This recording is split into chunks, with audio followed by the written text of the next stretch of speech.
Hello and welcome to Culture Vibes, the Federal special program in which we talk to writers and artists about their work. The Bhima Koregaon case is a chilling reminder of the abuse of the state power against human rights defenders on fabricated charges. In 2018, 16 people, including activists, lawyers, journalists, and poets, were arrested under false and ridiculous charges, without a shred of credible evidence and without trial on the draconian BAPA or the Unlawful Activities Prevention Act. The charges against them were that they incited violence at a commemoration in Maharashtra's Bhima Koregaon in 2018 and were part of a Maoist conspiracy to wage a war against the Indian state and plotting to kill Prime Minister Narendra Modi. In her insightful, revealing, and immensely necessary and urgent book, The Incarcerations, Bhima Koregaon, and the Search for Democracy in India, which has been published by HarperCollins India, Alpa Shah, award winning author and professor of anthropology at the London School of Economics, tells us the life histories of the BK16, as the 16 arrested in the case came to be known as, and also lets us in on the cyber warfare research that reveals how the emails and mobile phones of the BK16 were hacked and the electronic evidence was implanted, which was then used to incarcerate them. Alpa, welcome to the show. Thanks so much for joining us. Thanks for having me, Naved. It's a real pleasure to be with you today. So, just to show the cover to our audience, this is the book, beautiful cover, and as I said, immensely urgent book. Alpa, let's begin with this heartwarming image of Gautam Navlakha, who was released, from the jail a few days ago. And this image that has stays in my mind is of him with his partner Sabah Hussain in Bombay. Uh, and I was just curious to know how was your response to this, and do you think it marks a victory in the case, and the case somehow is falling apart, uh, one case at a time? Well, obviously, I was immensely delighted to see that such heartwarming picture of Seba Hussain and Gautam Navlakha, as Gautam was, finally got bail. But he should never have had to spend 4 years under arrest. And there is such a big tragedy at the heart of this case, which is ongoing.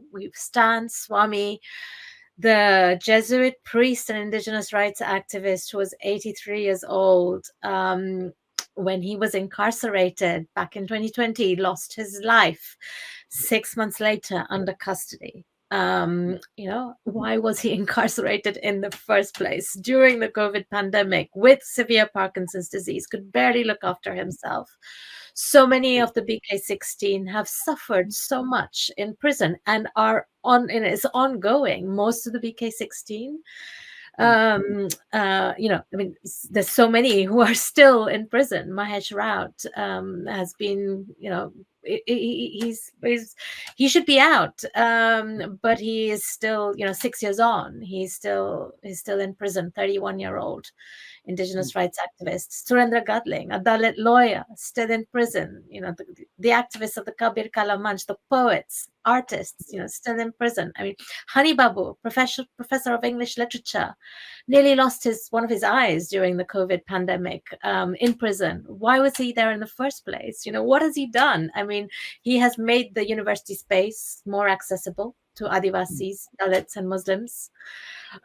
He has written very fascinating texts on syntax in English literature and on, decolonization and how English might be considered the decolonization language of India, because that's the language which most Dalits adhere to. I mean, these are, scholars, professors. You mentioned journalists, artists, lawyers. What are they doing in prison for 6 years and still ongoing? And Gautam Navlakha, remember, is out on bail. But for many of the BK16, these bail conditions are so restrictive. Sudha Bharadwaj, her home, the people she has spent her life, devoted her life to, are in Chhattisgarh, in the state of Chhattisgarh, in central India, and her bail conditions mean that she has to stay in Mumbai, in a place where she has no home. She has, extremely high rents, as you know. They're what they're so these are not, this is not freedom by any means. And I admire Gautam Navlakha because he wrote his first piece, which was published. I mean, he published his first piece in The Wire recently, and you can still see his fighting spirit alive and kicking, saying that we will not let this injustice basically grind us down. And I was so moved by Gautam Navlakha's coming out from prison, and I just want to remind us, that what he said as he went into prison, and I think this is so moving, and I put it, in the last, very last section of my book on Gautam Navlakha and his work, and it's on page. It's on page 429. If you allow me, may I just read a very short section, which is about Gautam Navlakha in the Incarcerations. You have the Indian copy, I have the English one, so it's slightly different, but they're the same book.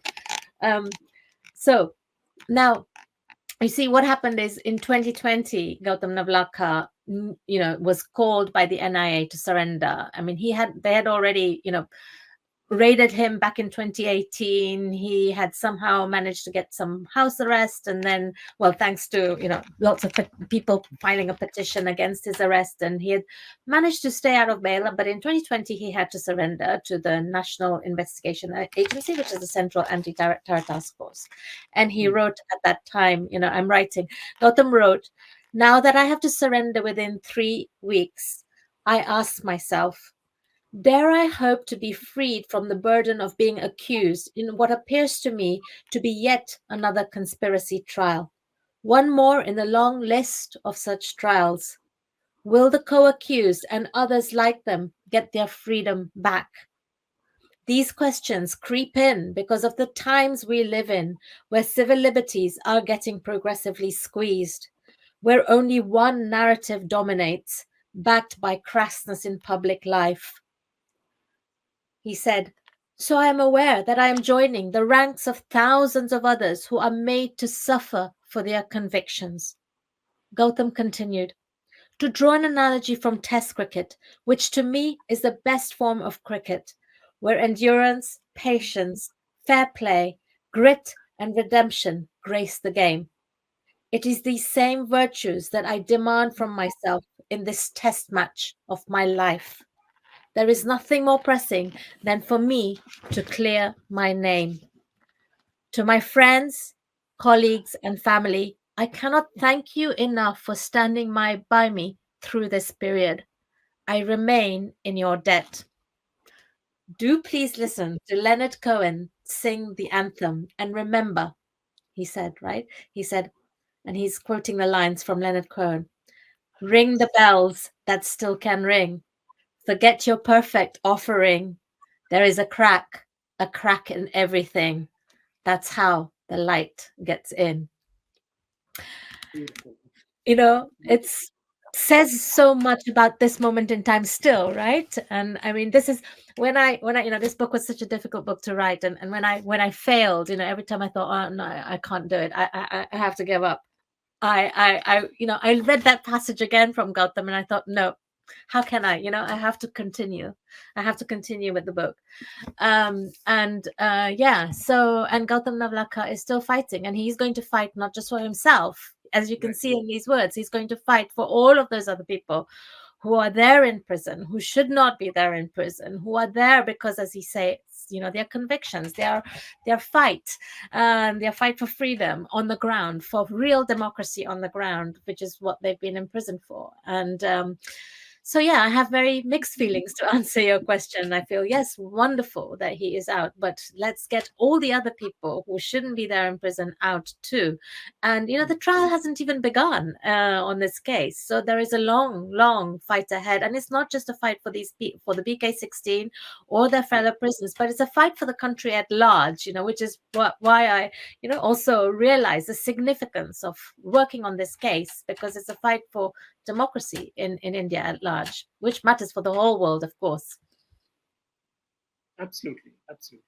And as you said, some of these people are out in bail, but the conditions are very, very restrictive. And the very fact, it's a bit of an irony, Alpa, because when you look at their histories and you, of course, describe in great detail where they come from and what they have been doing all their life, most of them all their lives, actually.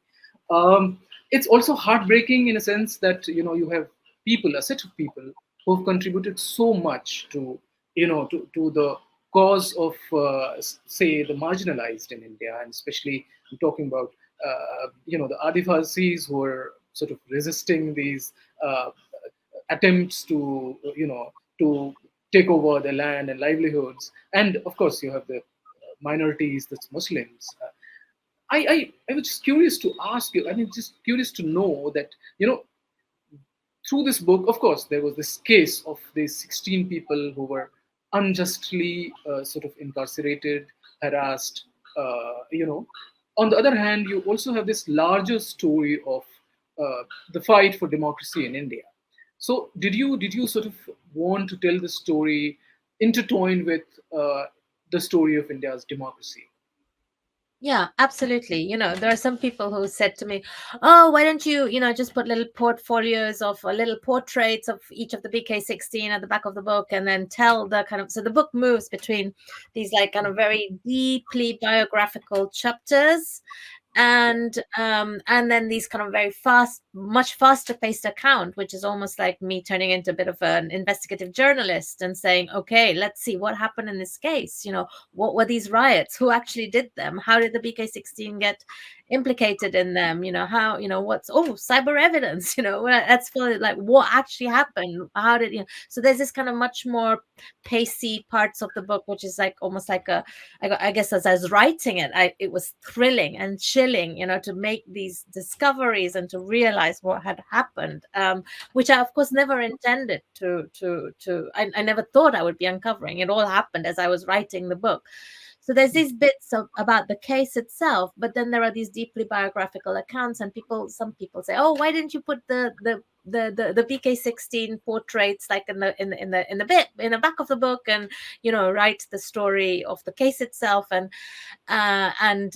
what it says about democracy?" But I think this is to completely miss the point, because basically what when you go into deeper into the histories of the BK16, what you realize is that, or what I realize is that they were working in different ways in different parts of the country for the democratic rights of three of India's the three main minority populations in India, which are Muslims, Adivasis, and Dalits.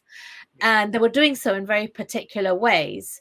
So what I did in the book then is to select a few of the BK16 through who I could tell this wider story of the fight for Adivasis, the fight for Dalits, and the fight for Muslims. So, in fact, the biographical portraits are not really, they are biographical, but I'm using them to tell the way in which they're written. It's basically to tell the much wider story of Adivasis in the case of Sudha Bhardwaj and Stan Swami, Dalits in the case of Anand Teltunde, and Muslims in the case of Gautam Navlakha, because their respective works was basically about those issues. And then, of course, the other BK16 also come into the picture, because some of them were also working for Adivasi rights, so others were working for Dalit rights, and the others were still, there are others who are also working on Muslim issues and on Kashmir especially. So so that's why I wrote the book in that way. And the biographical chapters are very much a story of what democracy on the ground ought to mean and what the BK16 were fighting for all of their lives, the democratic rights struggles they were having, the real struggles on the ground for the rights of Adivasis, Dalits, and Muslims at large. Yeah. Right. Also, the focus of the book is the electronic evidence that was implanted in their digital devices, laptops, mobile phones, etc. And this issue of and that's also very shocking and surprising, that how it could be used to fabricate charges against anyone, and that makes us all very, very vulnerable, in a sense that the state has the power under this, of course, draconian act, that it can put any of us behind bars and say that we were part of a conspiracy, or a conspiracy or something. So if you could tell us a little bit about this part of the book in which you talk a great deal about this warfare. Yeah, I mean, let's remember that implantation of evidence by the police in earlier periods is nothing terribly new. These are Yes. usual tactics to arrest people that you're somehow trying to get arrested for a long time, but can't quite get the evidence. So you will, put things. These tactics have been used in the past. But I guess what has been new, a new revelation in this case, is the way in which this can be done through cyber technology. Because let's remember that the BK16, when the police raided their houses and their workplaces, the only thing that they were interested in taking was their computers, their mobile phones, and any kind of electronic evidence, like USB keys, for example. And then the claims that they made very shortly after was that they had found evidence to implicate the BK16, which showed that they were, as you said, Maoist terrorists. They were waging a war against the Indian state. They were plotting to assassinate the prime minister. And where did they find this evidence? This evidence was all found on their electronic devices, through letters and documents found on some of their computers. Yeah. So, there was this letter which was flashed across the news channels when they were when the first arrests took place, which was a letter which the police used to say that they were plotting to assassinate Prime Minister Modi. And a big hue and cry was created around this, at the time, to basically cast a shadow on these characters and, in public opinion. And those of us who saw that letter, and I saw that letter, here in London, I saw it being, circulated by the Indian media, and I studied that letter, and I thought, this doesn't add up at all. Here was a letter written by people, allegedly Maoists, in which they're talking about the acquisition of ammunition, and calling, and using those words, using real people's names allegedly, and using the terms for ammunition and guns, and and it's like, I'm an anthropologist, so I've done a lot of research, field research, living for 4.5 years in the forests of Jharkhand in eastern India. And my last book was on how Naxalite insurgents were spreading amongst Adivasi people. And I spent a lot of time both with the Adivasis and over time in the Naxalite guerrilla armies, interviewing leaders to foot soldiers, knowing so much about, how they operate. And in this, I knew, from this research over 1.5 years that I spent doing this, I knew that every single letter that Naxalites wrote was so carefully constructed. Everything was anonymized. There were words to anonymize, weapons, bullets, ammonium nitrate that's used to make bombs. Everything is anonymized. It has synonyms, like not different words that are used. And, all evidence is destroyed afterwards, and it's so careful. So how could any Maoist have written? I wasn't the only one. There were so many people. Ajay Sani, who is a security specialist, said, what's going on in this? This doesn't add up. And many others. Caravan magazine in India, actually decided to construct a kind of digital analysis of these letters, and so. And then they found, that the different kinds of formatting in different versions of the letter. So they started to already, suspect that this has been tampered with. And then all the people, the BK16 was saying, we have never seen, these letters. We don't know about their existence. So eventually the lawyers managed to get hold of the electronic evidence, the clone copies of the hard drives of their computers, and they sent them off to a cyber forensic research firm, like one of the top in the world, called Arsenal Consulting, based in Massachusetts, US. And their director got Mark Spencer. He got those hard drives, and he thought, I'll have to spend, this is a quick job. But 6 months later, him and his team were still working on this electronic evidence. And when I spoke to him, he was like, he said that this is one of the most shocking cases that they have ever seen, in which not only had the BK16's computers and mobile phones been hacked and they'd been snooped on. This is something that we knew about in India with the Pegasus revelations, where so many people had, Pegasus implanted on their phones and they'd been snooped on. So this was going on. And so they showed that had happened. But what was even a greater discovery in some ways was that actually the letters that the police had used to incarcerate the BK16, they had been tampered with, that they had been planted on their computers. So this was, really astonishing. And they had not seen, there was one Turkish case that they had seen a couple of years earlier, which was parallel, but nothing to such great extent. And so other big researchers in, as in top researchers in the US, started to get interested in this case. And these are people who don't really know much about India, have never heard about the BK16, don't really care about, what's happening in the country at large generally. But here they saw that this shocking case of implantation of evidence. So they got involved and they started to analyze the metadata.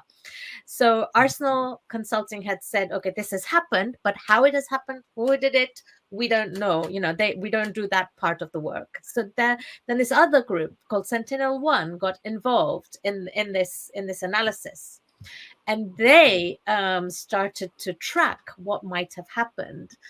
And so these are people who, haven't, they gave an interview to a magazine, a cyber magazine called The Wired in the US. It's a very big cyber magazine, about what they found. They haven't spoken to Indian researchers and journalists, and I wasn't sure if they'd talk to me. But they were really very, really brilliant. And they write these extremely technical reports, which actually are available on your website. I can send you the link and you can see them. But it's really hard to interpret, what is going on. And especially for somebody like me who has no digital expertise at all, I can, so I'm very basic. I can write Word documents, type emails to my students, create PowerPoints, but that's about it. That's the limit of my digital capacity. So for someone, when I read these, I said, okay, I have to get to the bottom of this. And being an anthropologist, of course, it's all about who are the real people behind these, figures and numbers and, things they call them, they call the actor modified elephant. Who is this modified elephant, that's making, that's doing this. And so over time, I spoke to the cyber researchers who were kind enough to give me interviews, and I matched things up from other reports around what was going on in India, done by the Sunday Times and the Bureau of Investigative Journalists. And And of course, the police was involved in some way. And at first we thought, oh, it's the investigation officer who was making the arrests, who's going around, doing this implantation of evidence. And that's what, it's the conclusion seemed to lead to in through, if you followed their reports and how they had been talked about. But then, it didn't make sense. Like, how could a little officer who is going around making arrests be at the same time, planting evidence? And so, kept uncovering, and knowing how, the police works in India, and knowing how things happen on the ground, and knowing how things don't add up or add up, eventually we got to the bottom of it. And I don't want to give away the whole story, but yeah, India is at the heart of a entire, I don't want to give it this. You should read the story. It's, Yes, absolutely. You just should read the book to find out. Part 6 of the book, it's like, it's mind-blowing. Yes. And yeah, but it could happen to any of us. And India is at the center of a whole infrastructure that makes this possible, that is being used all over the world, not only in India, but is being used by corporate lawyers back in England. And yeah, it's very, very scary stuff. And I think authoritarian governments everywhere, I mean, it's you can see how this is the cyber researchers I spoke to said, oh, this is the fifth domain of warfare. And I like, what do you mean fifth domain? And they're like, okay, there's land and there's air and the sea, and it's now, this is cyber warfare, and this is what it is, cyber warfare, which is part of this case. Yeah, and there's something really sinister about the kind of surveillance that we are put under, and without us, of course, being aware of it. And this is only going to rise with the advancement in technology, and it's very, very scary. Let us talk a little bit about Alpa, about we were talking about media, and and how this was also in some sense orchestrated by certain channels in India. Some cases, the case of Sudha Bhardwaj, for instance, by Arnab Goswami on his channel, and who fueled this propaganda and ran stories which were completely unsubstantiated, with no proof whatsoever. With Sudha categorically, and I have written in the book that how she categorically denied any of those flimsy charges that he was leveling against her. So, if you could give us a sense of how the media actually, in its trials that it held on the channel, somewhat led to a point where it became easy for because they were also the ones who went by the police version of the stories. So without actually bothering to corroborate it, they believed every word of the police, and then the news stories were run. So, if you could talk a little bit about this role of the media, and especially the times that we are living in India today, and the kind of media that, the state of affairs in the media, if you could talk a bit about that. Yeah. I think the first thing I'd like to say is that this book would not have been possible without the brave and amazing work done by Indian journalists on the ground in covering this case, Yes. And really, I mean, hats off to those people who are still operating in India and against all odds, covering very difficult, challenging stories which are otherwise being silenced. And so I'd like to acknowledge that. Of course, the space for that has massively shrunk in India. And not only has it shrunk, but the mainstream media is really singing the tune of the regime in power. And we see that so vividly through the case. So through the BK case. So one of the things I think I use the Bhima Koregaon case and the BK16 story to highlight is the wider collapse of the democratic structures of Indian society. And of course, there's a few pillars which are absolutely crucial: the independence of the media, the independence of the judiciary. And this case shows how both of those institutions have been so compromised. And the media, it's just shocking, because as you say, I mean, what happened? The Pune police made these arrests, and in 2018, and they called a press conference immediately after making these arrests. There were 3 press conferences in 2018.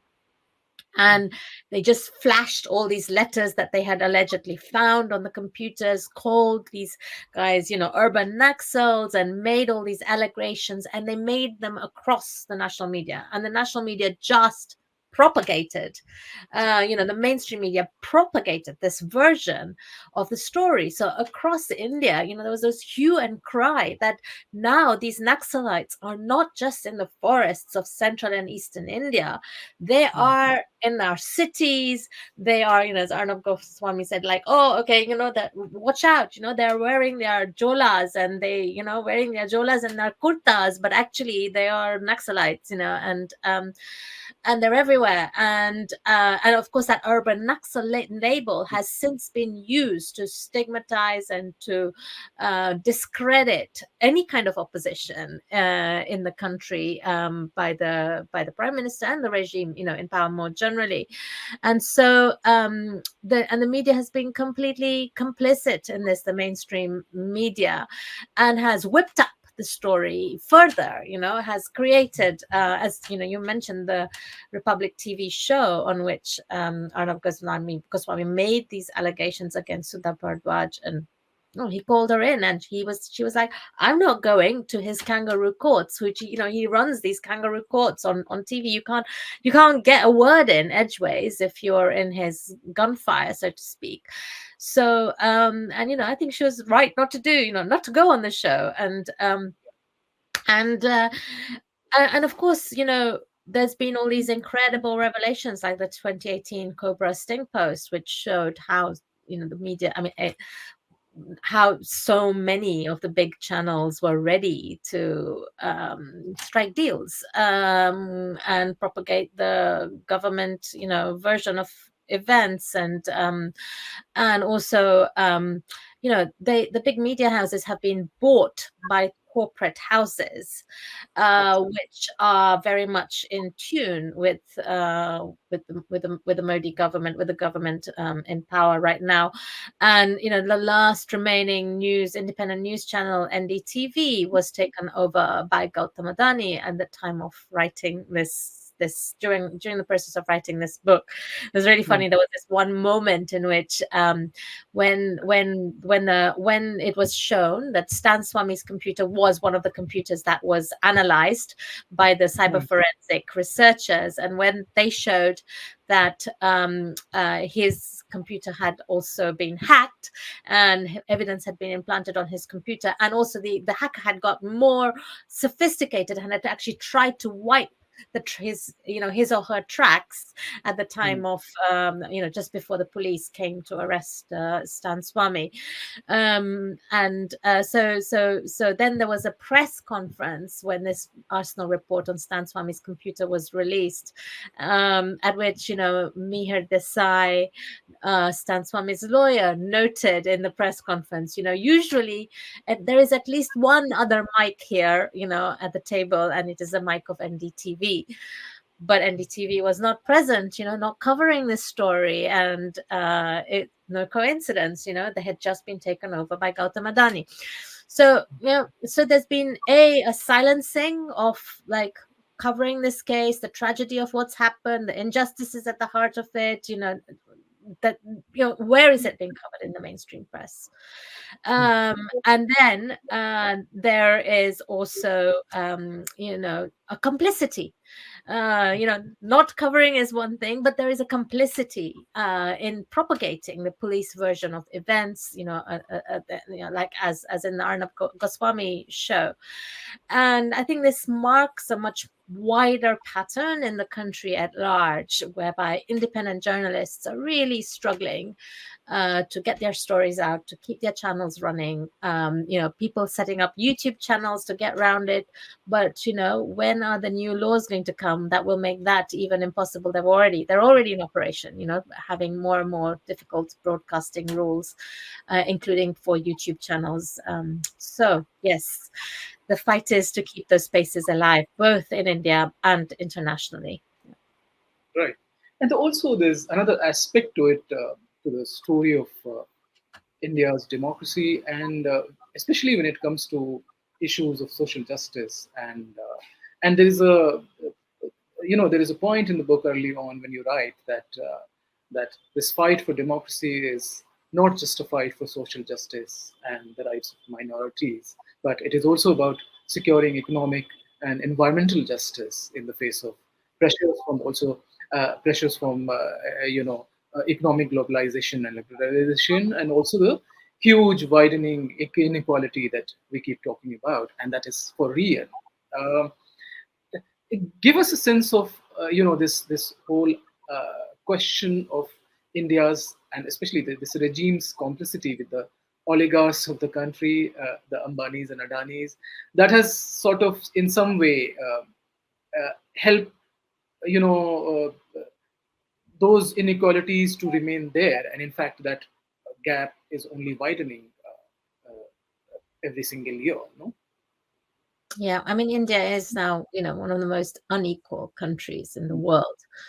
And, the gap between those at the bottom and those at the top has really increased the growth of billionaires, Mm. especially under this regime. Of course, this is not a problem from just now. It is, since India liberalized its economy, which actually happened under the Congress regime in 1991, we have seen these widening inequalities. But under this government, there has been, a really aggressive form of widening inequalities and the growth of, what we can really call oligarchs, people who have been raised and given space by the regime in power, who have, and it's a reciprocal relationship. The regime in power has gained a lot through this relationship.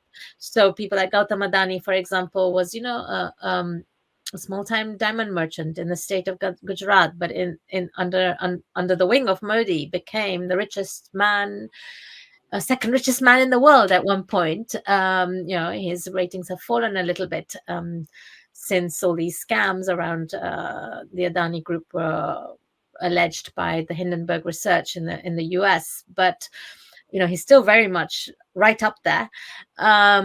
If you look at the ways in which airports have been privatized, ports given over, and then, of course, what things that directly impact the people in this book is the lands of Adivasis being given over to mining corporations, mining initiatives, power plants of Gautam Adani. Not just Gautam Adani, but there are many, many others, of course, as well. And, that is at the heart of some of the work the BK16 were trying to prevent. They were fighting not just for social justice, for India's Adivasis, Dalits, and Muslims, Mm. but they were fighting against the form of economic injustices, economic inequalities that are enmeshed with those social injustices. And I think you cannot look at the plight of Adivasis in India today without taking into account the ways in which their lands are being taken over by mining operations, the world's mining operations from around the world, but also from Indian bred oligarchs like Gautam Adani, who have seen, who have a thirst for the mineral resources that lie under Adivasi lands. There happens to be bauxite, coal, iron ore, some of India's richest mineral reserves under those lands, but those lands are historically protected for Adivasis. They had fought battles during colonial times against the British, taking over their lands for timber, and they, in many Adivasi areas in central and eastern India, only an Adivasi can buy the land of another Adivasi. These protective laws have been kind of diluted ever since the Indian Constitution, but ever more so now.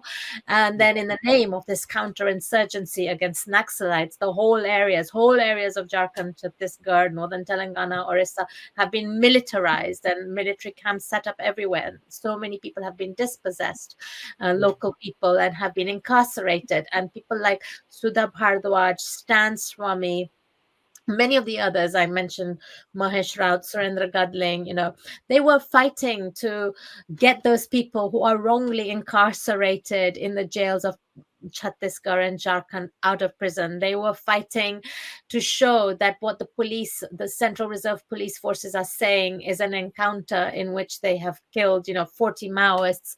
In fact, ordinary villagers, including children, have been killed. They were exposing all of these human rights atrocities, which were created by the state, but the state working in all totally hand in hand with its kind of corporate allies. And so I think, yes, and even when you look at the Dalit rights activists like Anand Teltumde or the Kabir Kala Manch, for example, Yeah, what were they fighting? They were fighting against caste oppression, but they were also fighting at the same time against this form of economic globalization that is impacting Adivasis, Dalits, other minorities in India. Yeah. absolutely. Yeah, and this you write that some of these people, of course, of the BK16, you had more access to people like Sudha Bhardwaj, Stan Swami, for instance, but there were others who possibly you could not get access to. But a question about this humanizing this story. You begin with Sudha Bhardwaj, who had her story is so incredibly fascinating, and here is an Harvard MIT educated person, and fighting in the jungles of Chhattisgarh, and living a life on the margins, but still nurturing a hope for these people that someday that they are able to get their due, and someday she is able to sort of help them in many different ways as a lawyer and as an activist. If you could tell us a little bit about this idea of subverting the narrative in a way that telling the people and readers that look, they're not Maoist accused, but they're actually people who had their story, a backstory, and people who were invested in the in the people who are in the margins in their struggles for uh, It's so important, right? I mean, they're being painted as terrorists, yeah. dreaded Naxalites caught, and their photos have been paraded and shown in a particular light, to the rest of the Indian population. But when you go Yeah. deep into the stories, and yes, I had more access to some stories than others because many of the BK16 were in prison and I couldn't speak to them. um, um, but um, uh, but I had more access to some of them than others. It's true, but I think I actually knew of the work of most of the BK16 before they were imprisoned, and so it became very important for me to paint a human portrait of people of the BK16. And as you Sudha Bhardwaja, she was actually educated at IIT Kanpur, but her mother was a famous economist who was a visiting fellow at Cambridge, in here in the UK, and she was born in the US, as you said, and she had British citizen. She had American citizenship, which she gave up at the age of 23. And she was raised in a very kind of elite type of family, but she kind of left all of that behind and decided, in her mid 20s to go and live with the miners of Chhattisgarh, with the Chhattisgarh Mukti Morcha, and Shankar Gohan Yogi, a famous kind of labor activist of that time, and fight for workers' rights. Yeah. And I mean, her story is extraordinarily moving. And she at some stage she decides that she has to become a lawyer to fight better for her workers, but also then she expands her work from labor rights to fighting against the mining corporations and fighting for using environmental litigation, fighting against the pollution that is destroying the lives and livelihoods of people, where coal mining is already taking place in northern Chhattisgarh, where iron ore mines are about to be built in southern Chhattisgarh. I mean, it's like a very, very very human, very moving stories. Stan Swami, who you meet, who could not lift a glass to his lips when I last met him, because there was shaking. His hands were shaking so much. He had severe Parkinson's. How can an 83-year-old priest during the COVID pandemic be put in prison under those conditions with so many ailments? And what had he been doing? He said, I became a thorn in the flesh of the government when he filed a case against the Jharkhand state for holding thousands of prisoners in the jails of Jharkhand as alleged Naxalites, without charge, under the same anti-terror laws, which were then used against him to incarcerate him. And for 30 years, he had been fighting for indigenous rights. He had supported so many Adivasi activists on the ground, created a wonderful center for training for Adivasi activists called Bagecha. And, I wanted to humanize him and his struggles as well. He struggled a lot, in his life. He also, he is a Jesuit priest, but he did not see eye to eye with many of his Jesuit comrades. And I show these struggles that he had throughout his life, and how they impacted the kind of work he did and how he went on, no matter what the circumstances, and how these people also changed over the course of their lifetimes. How so it was very important for me to humanize and paint vivid portraits and pictures of the BK16, so that the reader could get to know them as people, as human beings, not as terrorists. You described that the book is an act of international solidarity and is part of a global fight for how we can reclaim, remake, and extend democracy. And that's beautifully summed up. And one last question, Alpa, about, of course, this case of the Bhima Koregaon case is sub judice, and we cannot talk the nitty-gritties of it, but if you can broadly tell us about where the case stands, and where do we see the story of Indian democracy going from here? We have a very crucial election being held this year. The tragedy of the Unlawful Activities Prevention Act, which you mentioned at the beginning, is that you can put people in prison without any trial. So on these just charges by the police, which have already been shown through so many different mechanisms to be extremely dubious. And my book, of course, reveals that whole narrative, including, which we haven't talked about, they were alleged to have incited violence in this place called Bhima Koregaon on the 1st of January 2018, which was actually done by, Hindutva men on the ground, and some of whom were actually incarcerated. One of whom was actually incarcerated originally, but then was let out of prison. And this whole new narrative of the BK16 being responsible came about. So there is this whole these charges which need to be heard. The whole case needs to be analyzed. But the tragedy of the UAPA is that you can just hold people in jail for years on end with no trial. And 6 years on, there is no sign of a trial in this case, right? And many of the BK16 are still in prison. So I think that this case also really makes us question the UAPA and how that has to be completely rethought and repealed. And of course the trial on this case has to begin. And there is I hope my book will be useful in that process too. But the state of Indian democracy. I mean, I think when I analyze what happened, why did they do this? Why did they incarcerate these people? And there was a strong message, actually, that this incarceration wasn't just about the BK16. It was about incarcerating and silencing so many other incredible democratic rights activists on the ground who are working across India. And it's part of a wider crackdown on dissent. Part of a wider, people of all ages, from 30-year-olds to 80-year-olds, from professors to journalists to, lawyers, a whole range of people being covered, a whole range of issues being covered. So in one single case, they managed to, silence and terrify anyone who is doing this kind of work, that actually beware, yes, you could be next.